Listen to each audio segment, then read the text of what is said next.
The New Orleans Saints intend to compete in 2022, but in order to do so, they'll have to improve and evolve in these four specific areas. And the most important one starts and ends with Jameis Winston. I'll tell you why, and we're going to break down the other three. We got all that and a little bit of lagniappe for you on today's episode of Locked On Saints.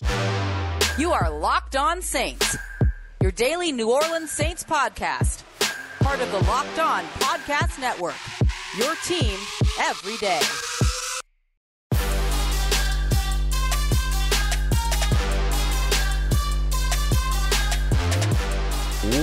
What is good, Who Dat Nation and Who Dat family? Welcome into this Friday episode of Locked On Saints, your daily podcast covering the New Orleans Saints, part of Locked On Podcast Network, your team every day. Thanks so much as always. Make a Locked On Saints your first listen of the day every day. Don't forget that we're free and available on all podcast apps and on YouTube as well. And I'm your host, Ross Jackson, at Ross Jackson Nola on Twitter. You can find me over at USA Today's Saints Wire, Tuesdays on Locked On NFL, and here with you every single Monday through Friday on Locked On Saints. And today's episode is brought to you by our friends over at BetOnline. They've got more odds, lines, and props than ever before, so check them out. BetOnline, where the game starts. All right, Locked On Who Dats, thank goodness it is Friday. We are here and ready to get started with today's episode. I'm excited to break this one down because in order for the New Orleans Saints to be as successful as they want to be in 2022, there are four specific areas that need to evolve. We're going to start on the offensive side. We'll move to defense. And then, we're going to talk special teams as well, because special teams wins games, specifically in New Orleans, and if they can get two elements of their special teams unit ready to go on time. So the first one that I want to start off with here is on the offensive side, and it all comes down to the passing game, which of course starts and ends with Jameis Winston because, well, he's the quarterback. He has to situationally make the right throws, make the right decisions, all that. We saw a big time improvement in his decision-making, in his pattern choices. Everything that he was doing in 2021 felt like it was leagues beyond what we were used to seeing during his time, specifically, let's say, with Bruce Arians, who notoriously makes sure that any quarterback that he works with in their first career, their first season with him, has their career high in interceptions, including Jameis Winston. But look, Jameis Winston's never going to go out there and throw 30 interceptions again. It's not happening. So we should stop talking about that. Instead, we have to talk about the way that we talk about every quarterback in the NFL, which is you make good decisions, you make the right decisions, your team wins games. So that's the only thing we're really going to be watching when it comes to Jameis. But now that they have all of these weapons and guys that will help to support him in a way that he didn't have last year, no offense to guys like Deontay Hardy, Marquez Callaway, Chris Hogan, all the other guys that they played at wide receiver, but they are not Michael Thomas, Jarvis Landry, and Chris Olave. That new role or that new room of wide receivers is going to be a huge benefit to Jameis Winston. And the New Orleans Saints are going to have to take advantage of that. They can't be conservative, not in this division. They're not going to be able to be conservative when the NFC is really open for the taking for any team and any roster. And the New Orleans Saints have a really good roster. And they specifically have one that's bolstered right now in terms of their pass catchers. Michael Thomas is expected to be cleared early on in camp. We got that report from Ian Rappaport not too long ago. We know that Jameis Winston either is or very soon will be cleared. Maybe by the time after I've recorded this, that there'll be a bigger announcement about him being cleared, whatever. But they're going to be able to start to build chemistry throughout camp. Let's just say it that way. He's going to be building chemistry, Jameis Winston is, with Jarvis Landry. He's already working with Chris Olave. He took those guys, both of them, to Miami with him. Other guys too, Adam Troutman and Nick Curl and Juwan Johnson. Whole bunch of guys getting out there and working out together in Miami with Jameis Winston, and lots of credit towards Jameis for organizing all of that and for being the leader that this team needs right now and making sure that everybody's getting that work in and that that chemistry and that cohesion, that continuity is all building. So it all starts and ends before they even hit the field on Tuesday for the first day of training camp. But the Saints are going to have to do better than 32nd in the league in passing yards. They're going to have to do better than 30th in passing attempts. They're going to have to be an aggressive team. Jameis Winston was one of the least aggressive quarterbacks in terms of throws in tight windows, according to Next Gen Stats last season, but he was one of the top players in big time throws, number 2, according to Pro Football Focus. So in terms of when he did take those aggressive throw shots, they were on time, they were accurate. You have to be able to take advantage of that skill set and bolster the number of aggression or the percentage of aggression you're willing to put into this offense. Now, this offense may live and die by its run game, may live and die by its defense in certain games, but for the most part, you have to evolve this offense out of 2021 and into 2022 with a passing game that you can always fall back on and always rely on. Personnel being built up was definitely a big part of that. The next piece is going to be what's already starting, right? The cohesion, the continuity, the clarity, all of that between Jameis and those receiving options, which also includes guys like Adam Trautman and Nick Kroll potentially, as well as Juwan Johnson, Alvin Kamara out of the backfield, Mark Ingram out of the backfield, who evolved his own game into being a little bit more of a pass catcher after Alvin Kamara got to town. So we have seen that this team has had the opportunity to be able to do it. But one other big name to watch in the midst of this evolution, this step forward that the New Orleans Saints will need to take, is going to be offensive coordinator Pete Carmichael.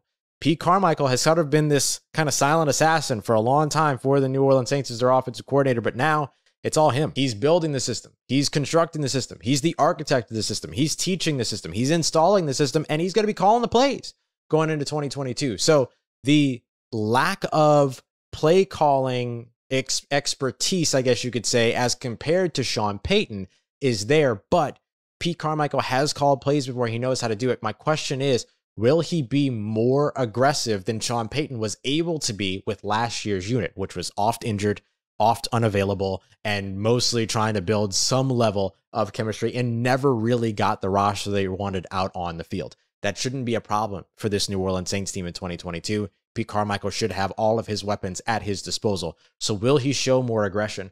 Or are we going to see Jameis Winston at the beginning of the season throwing 20 to 25 passes to open it up? Or are we going to quickly get to 30 to 35 and allow this team to be high variance? It's okay to throw interceptions as long as you're also throwing touchdowns. We have to get over this idea that it's bad to turn the ball over every now and then. You can't get out of control with it, but it doesn't mean that you shouldn't take risks. It doesn't mean that you should be 100% risk averse. 70% risk averse would help this New Orleans Saints offense, particularly its passing game, take that next step forward to be what it needs to be a competitive roster in each and every game of next year's schedule. And the schedule opens up with 3 familiar opponents, 3 familiar defenses, 3 division opponents. So you can quickly build that identity that you want to have when it comes to who you are as a team through the air very quickly. And you're going to open up against a very weak secondary that maybe you're going to see take some steps forward. Guys like AJ Terrell and Richie Grant and others that are part of that Atlanta Falcons secondary are good players individually, but the unit as a whole hasn't been great. And will Deion Jones be available for the Falcons that first week? I don't know. There's going to be a lot of opportunity for you to open up and immediately build confidence, just like you did with Jameis last year in the 38-3 absolute shellacking of the Green Bay Packers. And I know you got to take advantage of a lot of healthy field position there, but that doesn't mean that your offense is bad, right? You still get to take advantage of that field position. You still have to get the ball into the end zone. So if you're able to start off with a big time confidence boost and then follow that up with 2 familiar defenses where you can get something going, that's going to put the New Orleans Saints at a really great spot to figure out their identity and figure out how they've taken steps forward in the passing game from the very beginning of the season, and then build on those tendencies and maybe break them later to take people by surprise or get to a dominant place in the passing game that we haven't seen since 2018, 2019, when you look at Michael Thomas.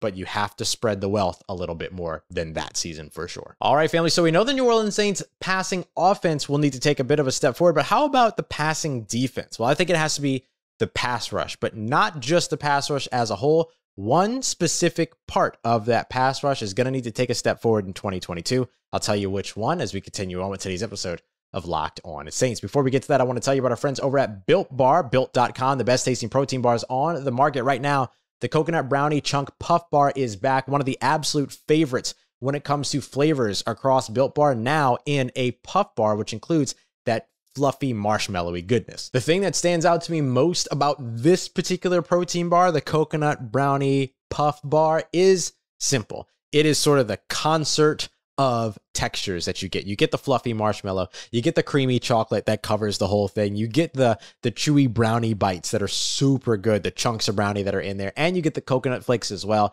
It is just an absolute concert of texture and taste fantastic. So make sure you go and check it out before they're all sold out by heading over to built.com. You can check out all their standard protein bars as well. Ones like raspberry chocolate. You've also got peanut butter brownie. You've got mint brownie, salted caramel. All of these packed with 17, 18 grams of protein, covered in 100% chocolate, but only 4 or 5 grams of sugar. So don't miss out. Head over to built.com today. Use the promo code LOCKED15 for 15% off. That's 15% off with the promo code LOCKED15 at built.com.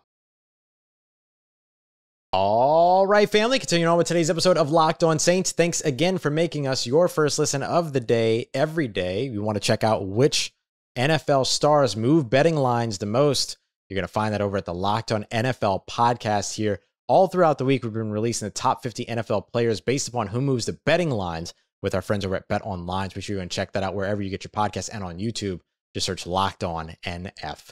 All right, so we're breaking down the New Orleans Saints going into 2022 and where they need to improve. And there was one place where they were absolutely deficient on the defensive side last year, and that is interior defensive line pass rush.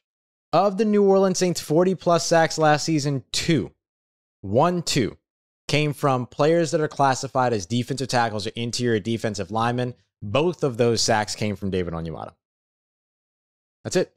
Total passing, you also had 4 sacks. He took some pass rushing snaps from the interior. But even still, right?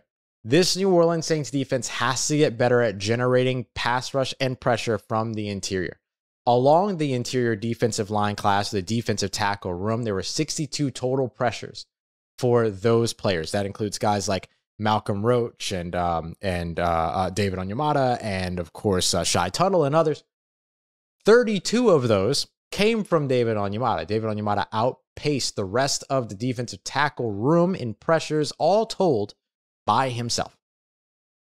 The most important role for the defensive interior is going to be stopping the run. That's 100%. And they should be able to do that again this year. They did it last year with guys like David Onyemata and Shai Tuttle, or Shai Tuttle and Malcolm Roach, where David Onyemata was suspended for the first 6 games. However, if you're looking at making sure that you're going to be able to put pressure on the quarterbacks that you're going to be facing next year, which are not the greatest quarterbacks across the board. You've got some good ones in Tom Brady and Derek Carr and Kyler Murray and others, but outside of that, you've also got guys like Baker Mayfield and Kirk Cousins and these other guys that don't really move very well or that make bad choices when they do choose to move. And one of the ways to make them make bad choices is to get them off balance. One of the easiest ways to get them off balance is to be able to pressure them from the interior, pressure them from the inside.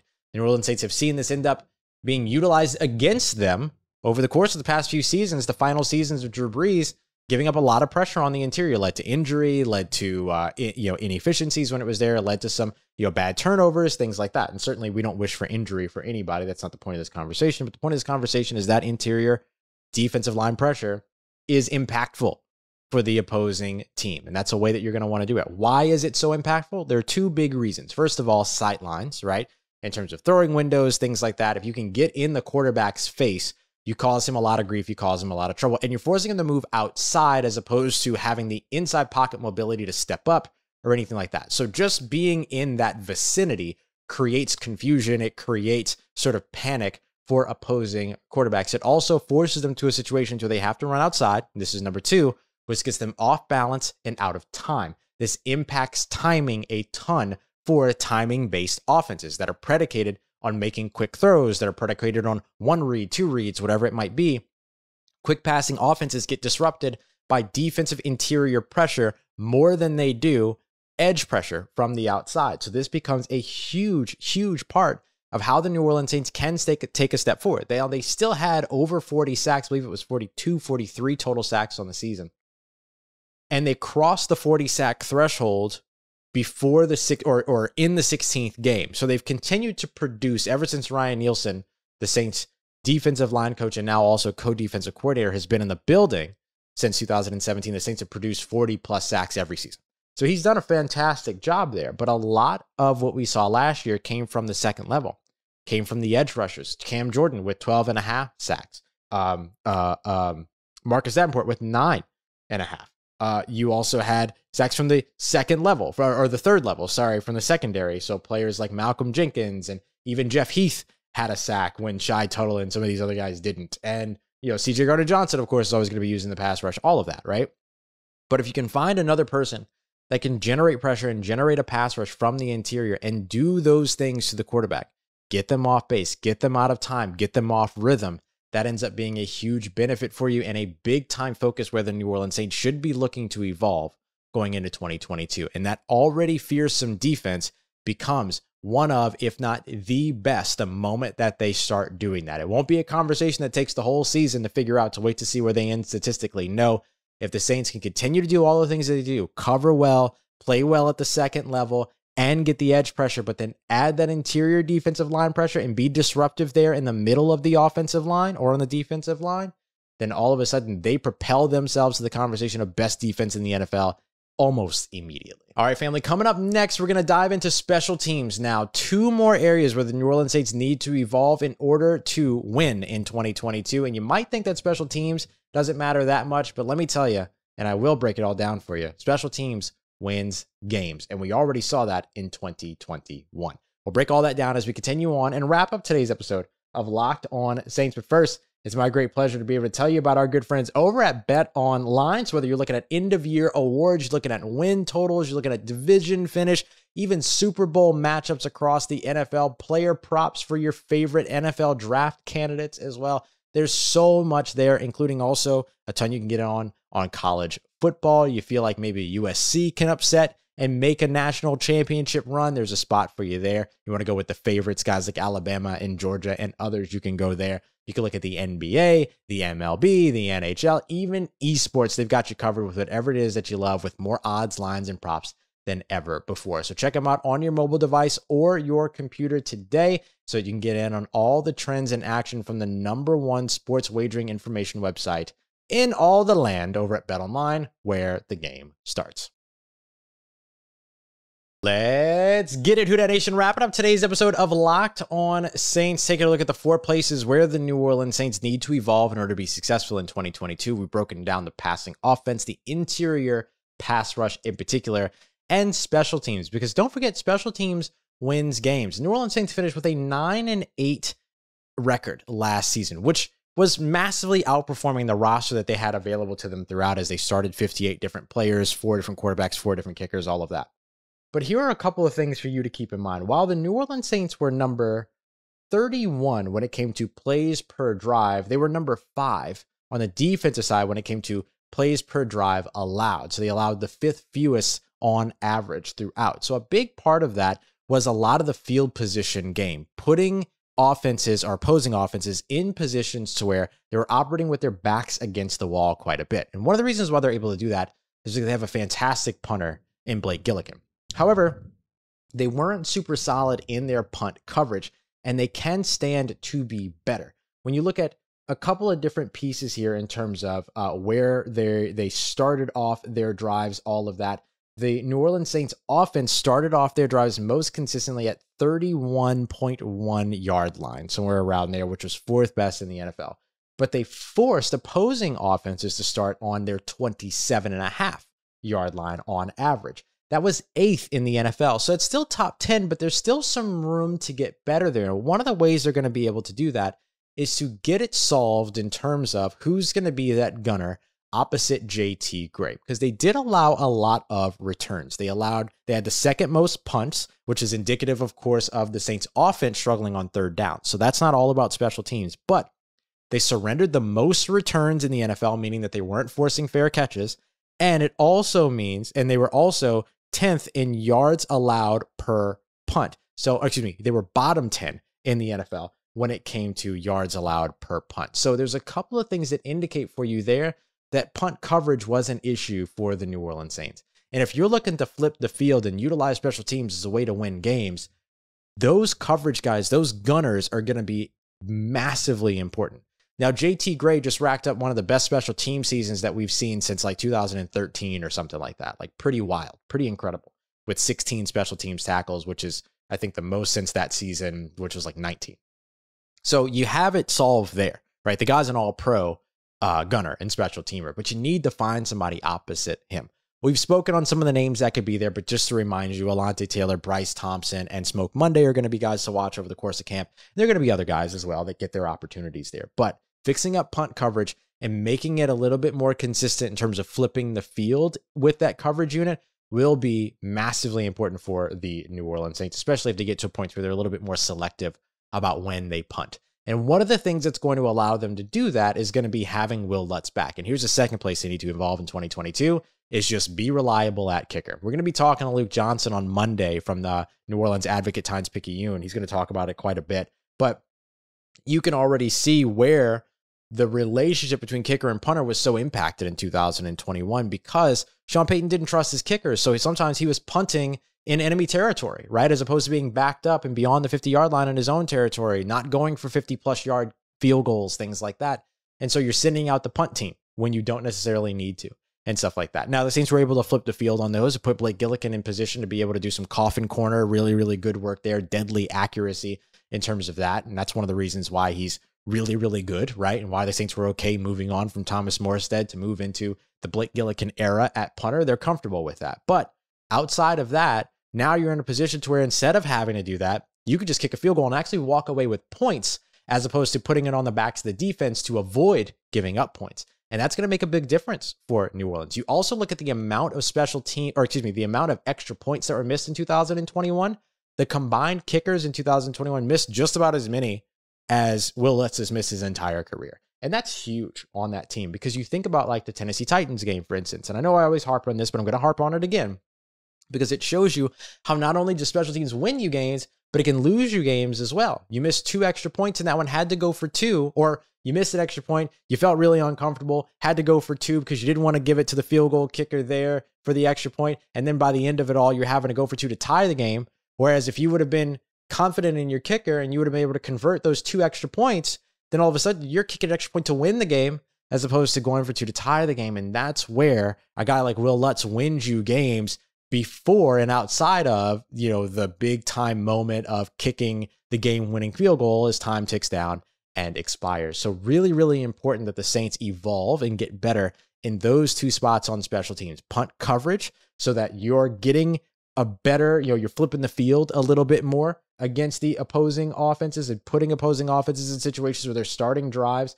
with their backs against the wall and everything. And then, of course, when you've got your field goal kicker, your kicker that you can trust, not only in extra points, but also in field goals that can give you a situation to where you're not punting in your own territory, where you're kicking longer field goals, you're okay doing that. And of course, you can convert extra points. All of a sudden, you're winning a few more games that way. All right, family. So those are 4 places where I believe the New Orleans Saints need to take steps forward in order to win more games and be competitive as they choose to be, or as they have chosen to be in 2022. I love this New Orleans Saints team because they had every reason to say, all right, we're just going to lay this down for a year and then come back to it in 2023, and had no interest and showed no interest in doing it. And all of these things that I mentioned, all these places where I think they need to take steps forward, they have the personnel and they have the coaching, they have the ability and the focus to be able to take those steps forward for sure. Let me know where else you feel like the New Orleans Saints are going to need to evolve. Maybe you feel like there's some better play to be had on the offensive line, elsewhere on the defense, maybe something else special teams related that I didn't think about. Let me know however you like on Twitter, down in the YouTube comments, whatever. I'm here. I got you. I appreciate y'all as always for coming through and making Locked On Saints your first listen of the day every day. On Monday, we've got Luke Johnson from the New Orleans Advocate, Time Picayune, NOLA.com coming through. We're going to discuss why the Michael Thomas and Jameis Winston connection needs to come together quickly and how soon we can expect to see that, as well as more big storylines as we preview camp, which begins in earnest on Tuesday on the offensive and defensive side. I appreciate you as always for checking us out. For your second listen today, though, make sure you go and check out the Locked On NFL podcast. Your boy Q and Chris Carter got you covered with everything you need around the league in less than 30 minutes. I appreciate you as always, making me a part of your day. If you see me, say hi. And for everything you need in between these episodes, make sure you follow me on Twitter at Ross Jackson, NOLA. Hit me up. Let me know how the family's doing. Let me know how you living. Let me know how your mom and them. And trust Who Dat Nation. I'll holla at you.